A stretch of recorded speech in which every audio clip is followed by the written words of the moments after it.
Facial recognition technology has soundly moved out of the world of science fiction and into our own reality. The technology is so real and so pervasive that there's little doubt that you have been and are being facially fingerprinted and identified just about every day, even if you don't leave the comfort of your own home. While some people despise the idea of having their images and anonymity taken without their permission, others are perfectly fine with being spied on. Government tracking of phone records has been in the news lately. Is this an invasion of privacy or necessary to keep our country safe? Why or why not? I think the society that we live in today, it's sad that if we go to the movies or to the airport or even to the mall that we have to worry about our safety. So I would rather someone track my telephone messages and feel safe wherever I go than feel like they're encroaching on my privacy. And many others are unaware it's even being done at all. One of the most serious concerns about facial recognition is that it allows secret surveillance at a distance. Suddenly, you're really not anonymous in public anymore. While it's true that there can be no real expectation of complete privacy while you choose to move about publicly, there is a reasonable amount of anonymity people should expect even while participating in community-oriented functions like going to the store or driving down the road.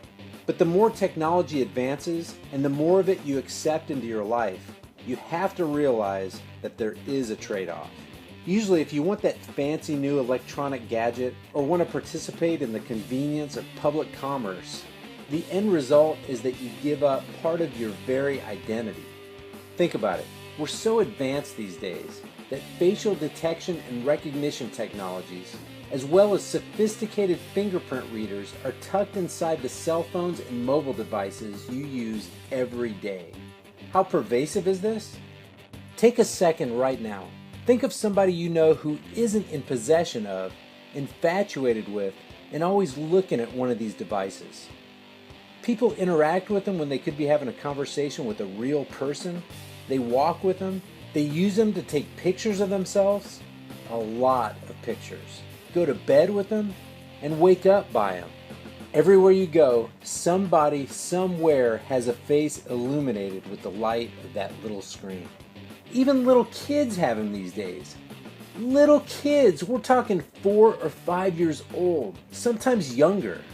Most of these units have front-mounted, high-resolution cameras, fingerprint collection systems, global positioning, and data collection applications constantly running in the background.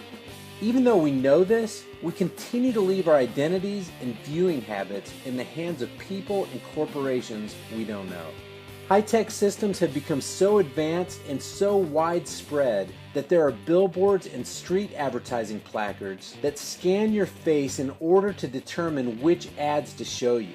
Home gaming systems are being used to decide which ads to show you at home based on your emotional state. There's an app for detecting people's faces at bars to help you decide where you want to get your drink on.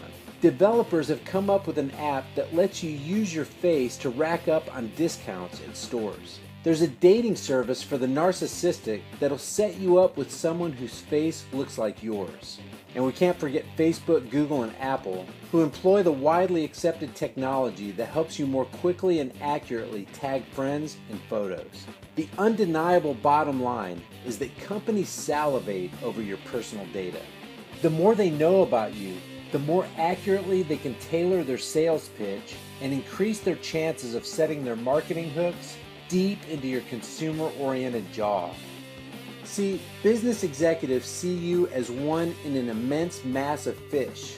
And not only are they trying to produce the most appealing products for you to bite into, they're also actively using the latest surveillance technologies to closely study your appearance, mannerisms, and movements.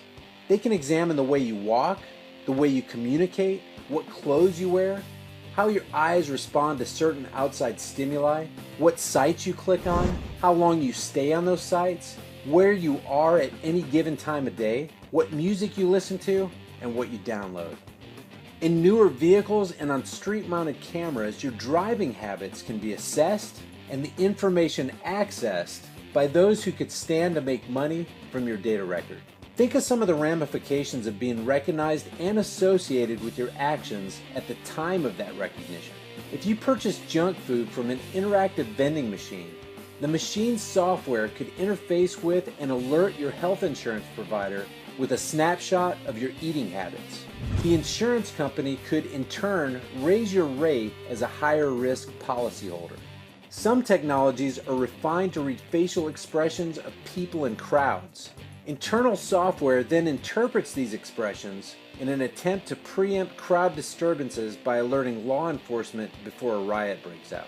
While many companies assure you that your personal information won't be shared with a third party, and you can choose to believe that if you want, it's widely known that Walmart has been working in concert with the Department of Homeland Security and other government agencies. Recently, it was reported that the Bosch Corporation began installing facial recognition technology at Walmart entrances. The technology is called Flexidome, and Bosch's written material claims that it's a high dynamic range camera.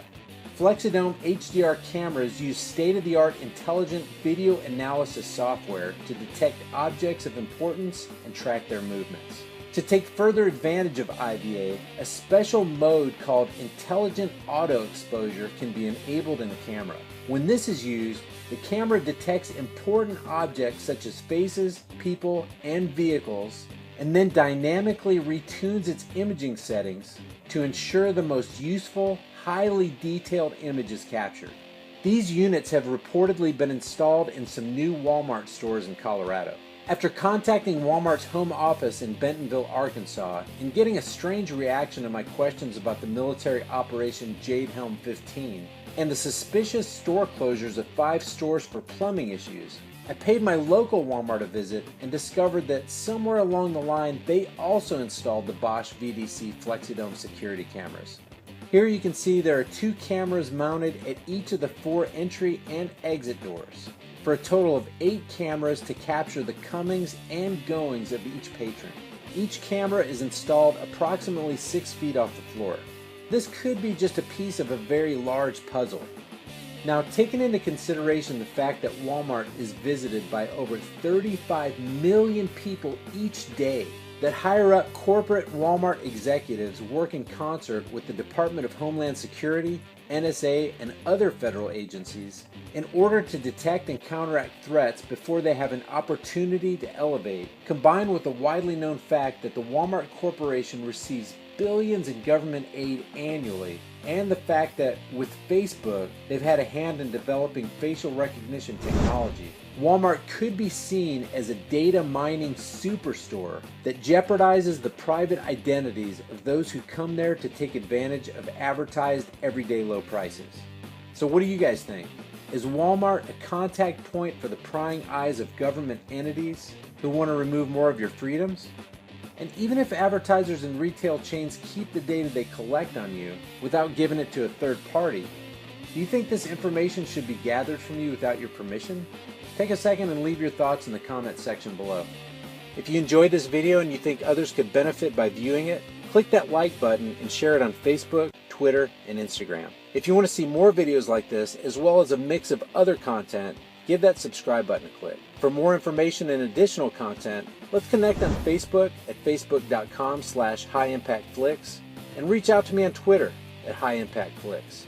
Until next time, remember, it's easier to deceive the masses than to convince them that they've been deceived.